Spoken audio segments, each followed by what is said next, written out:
नमस्कार मंडळी. आज मी खुश आहे कारण माका बाबाने आदल्या दिवशीच सांगितल्याने होता की उद्या आपला गणपती बाप्पाची मूर्ती सांगू कारखान्यात जायचं हा.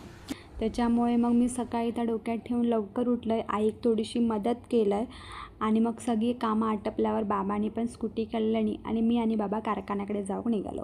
जाताना वाटेत एक आंबेरी बीच लागता मस्त. पावसाळ्यात या बीचचा नजारा एकदम भारी दिसता म्हणून मग म्हटलं तर तुमका पण दाखवूया. मग आम्ही मूर्तीच्या कारखान्यात पोचलो. आत गेल्यावरती एकापेक्षा एक सुंदर बाप्पाचे मूर्ती बघूक मिळाले. खरं सांगू प्रत्येक मूर्ती इतकी मस्त होती ना, कोणती घ्यायची ती काय आमका समजत नव्हती. बराच वेळ बघितल्यावर मग शेवटी बाबा बोलले की आपण जे दरवर्षी मूर्ती सांगतो तीच आपण यंदा पण सांगूया, फक्त त्यात थोडेफार बदल सांगूया. मग मी म्हटलं ठीक आहे. मग आमचं झालं सगळं. त्याच्यानंतर मग आम्ही परतीच्या वाटेने येऊन निघालो.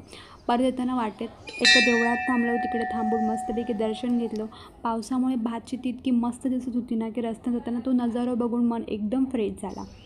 असो आजचा आमचा दिवस. चला आता तुम्ही पण आमच्याबरोबर या छोट्याशा प्रवासाचा आनंद घ्यावा.